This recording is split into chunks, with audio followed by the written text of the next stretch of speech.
Fala galera, vamos iniciar a obra Ellen G. White. Não iniciar, né? A gente vai só dar uma assuntada aqui no que ele fala sobre a datação dos evangelhos, tá? Ellen G. White, para quem não conhece, aí é o autor, um dos autores, né, principais aí da nova perspectiva sobre Paulo, junto com James Dunn e o A.P. Sanders. E o Ellen G. White é também o cara que debateu lá com o Crossan, né? O John Dominic Crossan. Ele fez o debate, e desse debate surgiu um livro, e esse livro depois foi debatido. Tamanha a importância desse debate, né? O livro em si, eu já falei para vocês que o livro em si não é grande coisa, mas o debate foi saudável porque ele levou a outras ideias que foram então replicadas e debatidas e rebatidas por outros autores. O que é importante, né? Tá pra vocês quanto que tá saindo na Amazon, tá? Não é um livro barato, não é? Está saindo por R$136 aqui no Pix, né? Novo Testamento em Seu Mundo, 976 páginas. Um livro muito interessante de ser estudado. Aqui na amostra grátis, você consegue ver que no índice nós temos esses assuntos, tá? Porque o Novo Testamento, testemunha como literatura, como história, Jesus histórico, a busca do Jesus histórico, né? E também o estudo dos próprios evangelhos, tá? Só que eu não tenho a versão Kindle em português. Eu tenho a versão em inglês, tá? Então vamos dar uma olhada aqui. Essa daqui é a capa da versão em inglês, beleza? Então vamos dar uma olhada aqui no índice e buscar o assunto que nos interessa, né? Que é justamente sobre a datação dos evangelhos. Aqui no tópico do evangelho de Marcos, a gente já tem aqui o texto da datação. Vou afunilar para vocês aqui e aumentar a letra, beleza?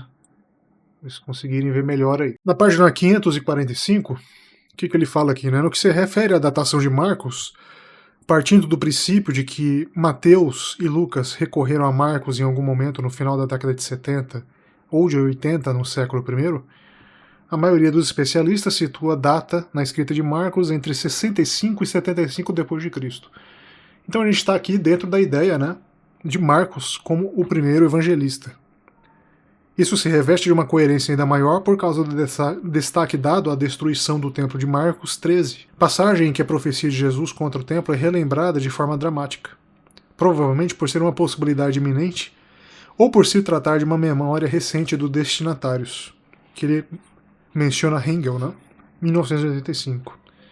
Ao mesmo tempo, a capital judaica sofrera ameaças relevantes algumas décadas antes, quando o imperador Gaio propôs erguer uma estátua sua no templo 39 d.C. Não se descarta a possibilidade de que o capítulo 13 de Marcos retrate ambas as crises. Então, a ideia aqui, basicamente, é de que a crise do templo abrange a interferência romana, inclusive também a possibilidade da destruição remota ou a destruição já ocorrida, e aí você utiliza o texto como rememoração da época de ouro, né? De quando o templo ainda existia, ainda que o combate ao templo tenha sido um dos motes de Jesus Cristo, né? Então, aqui, a princípio, a Ellen G. White vai com a maioria, né? 65 a 75, e o que isso nos leva? Marcos foi utilizado por Paulo para escrever suas cartas? Eu acho que não, né? Se Paulo escreveu entre 50 e 55, então Marcos é posterior. Já entra aqui afastando aquela ideia de que Paulo tinha os evangelhos na sua escrivaninha e ficava consultando os evangelhos, como alguns pretendem dizer aí, né? E principalmente em textos, livros e vídeos confessionais.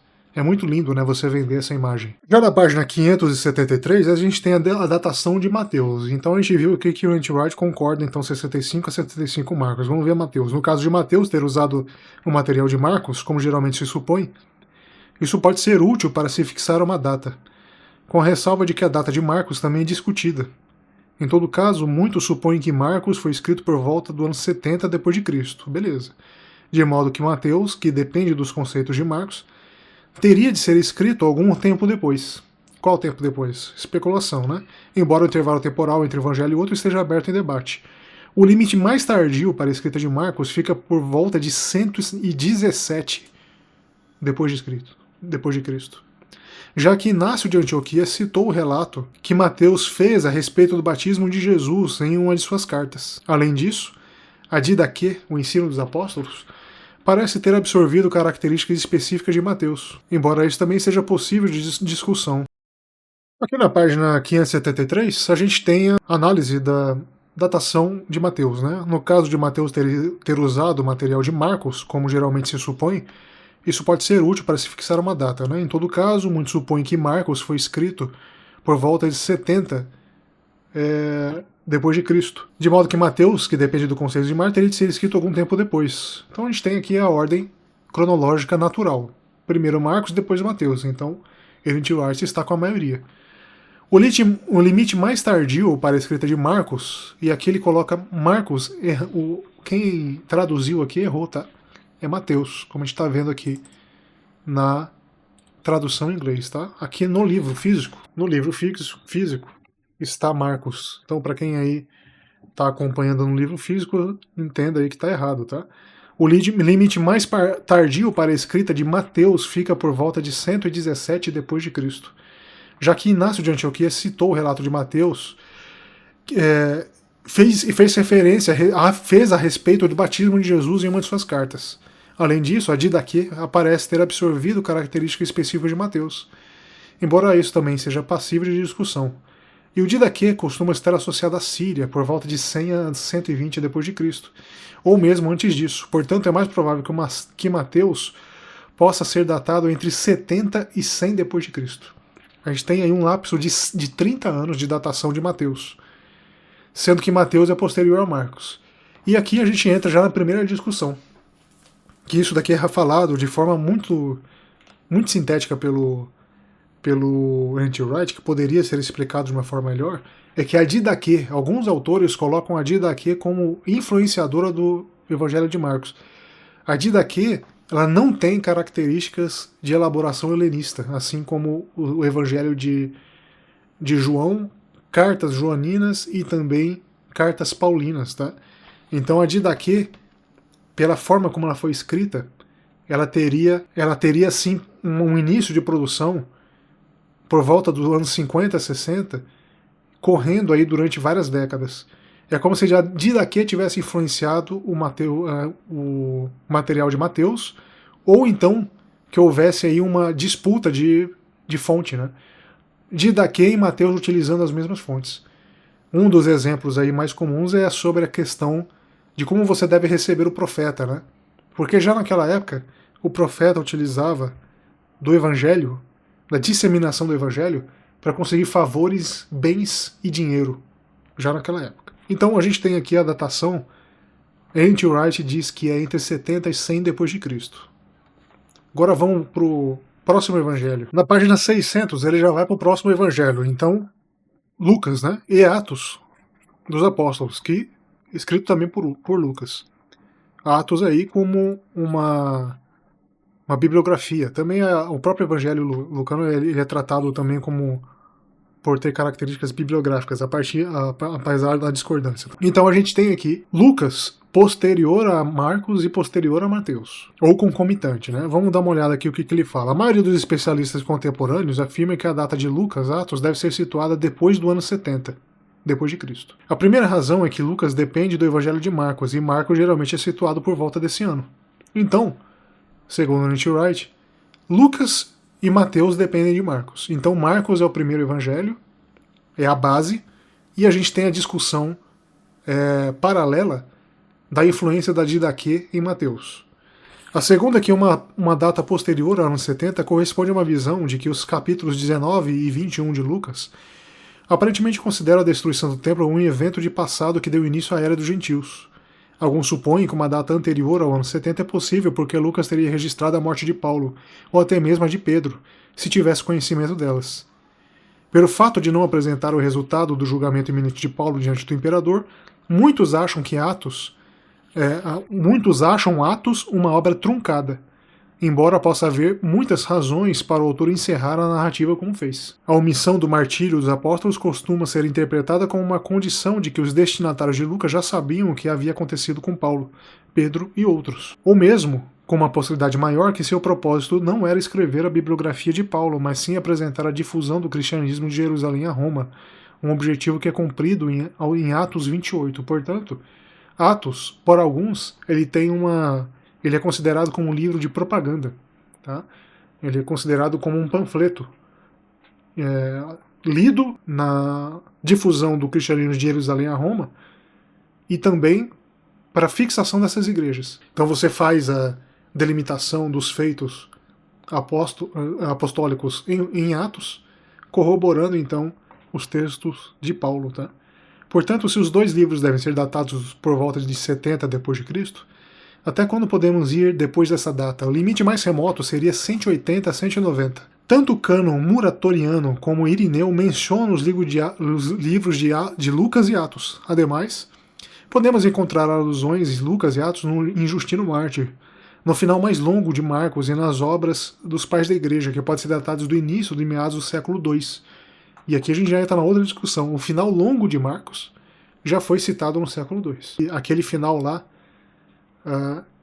colocado por alguns como uma glosa, um acréscimo. Alguns estudiosos, como Richard Pevo, situam Atos entre os anos 110 e 120 d.C., seguindo a hipótese de que o autor supostamente usou tanto as cartas de Paulo como a obra de Joséfo, e porque geralmente é dito que Atos retrata uma forma mais institucionalizada do cristianismo, que não poderia ter se desenvolvido antes do século II. Essa é uma linha de raciocínio bem certa, então Andrew White não vai por essa linha. Entretanto, no caso do autor se tratar de um companheiro de viagem de Paulo, e de a obra ter sido escrita depois do ano 70, deve-se provavelmente favorecer uma data entre 80 e 90 d.C.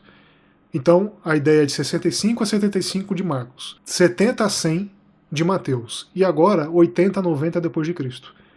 Então, pela data mínima, Andrew White concordaria que Lucas é o terceiro evangelho, ou então concomitante a Mateus. Essa visão aqui, inclusive, já abrangendo a ideia da feitura tardia de Atos, não atribui Atos a Lucas, né? Por isso que tem uma divergência, e eu acredito que seja um entendimento minoritário, tá?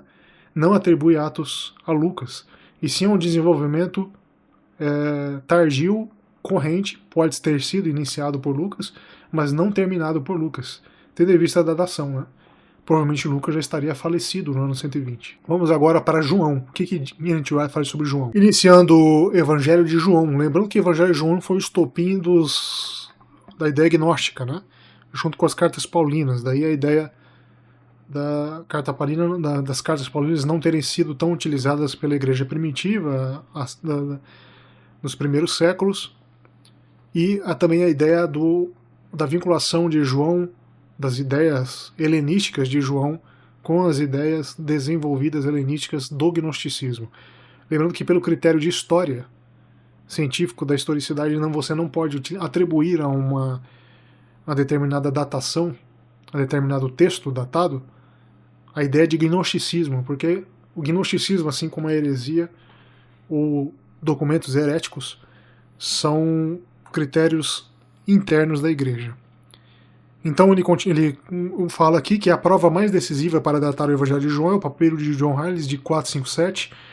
Trata-se de fragmento de um papiro egípcio que contém o texto de João 18, 33 a 36, entre 125 e 175. O Evangelho parece ter sido usado ocasionalmente por Justino Mártir e pela Epístola de Diogneto, que escreveram suas obras entre 150 e 160 d.C. Alguns autores gnósticos citam o Evangelho e fazem referência a ele possivelmente a partir de 135 d.C.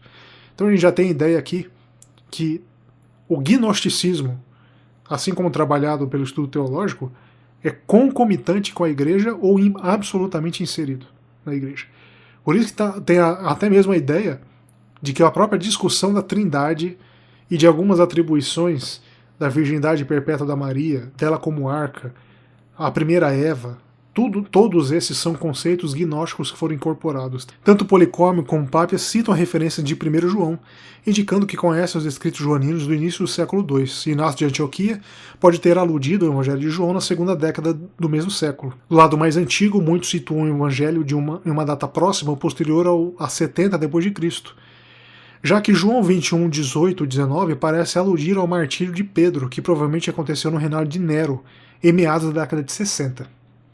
Costuma-se sugerir que o livro se referia a debates sectários entre judeus e cristãos na era posterior à destruição do templo, embora, na atualidade, seja reconhecido que sabemos muito menos a respeito do Sínodo de Jamnia do que pensávamos, o que, na verdade, as provas mais veementes que temos de grande controvérsia entre os seguidores de Jesus e os judeus que não criam pertencem à época de Paulo, tá? E já lançando já a primeira divergência. Se, como alguns supõem, João se baseou na tradição sinótica, isso pode levar-nos a uma época mais tardia, mas somente se pudermos ter certeza de que temos sobre a datação dos próprios sinóticos. Não há evidências fortes contra a data tradicional, próximo do final do século I, seja no final do reinado de Dominiciano, seja no reinado de Trajano. Entretanto, essa dupla negativa indica que a incerteza ainda persiste. Alguns continuam a afirmar que uma data mais antiga é possível, ou até mesmo preferível. E aqui ele cita que Hegel via o limite como datação 110 d.C. A divergência, então, no Evangelho de João, já parte para ao final do primeiro século.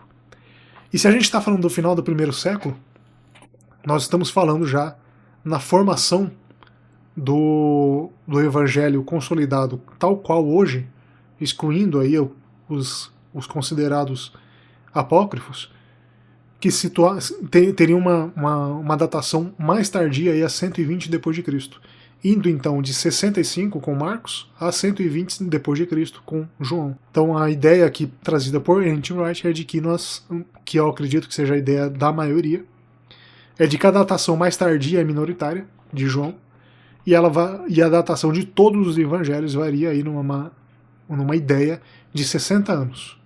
Tá? De 60 anos. Sendo as cartas paulinas os primeiros escritos já registrados. Depois a gente vai trabalhar a ideia da divergência, principalmente com a Didaquê. É muito importante estudar a Didaquê, porque pela Didaquê a gente tem a ideia da formação dos primeiros conceitos de difusão do Evangelho, trazida lá em Mateus, e talvez divergentes da ideia de Paulo. Tá? Paulo tinha outra ideia da difusão. A gente vai tentar trabalhar isso posteriormente. Tá bom? Fico por aqui. Grande abraço. Tudo de bom.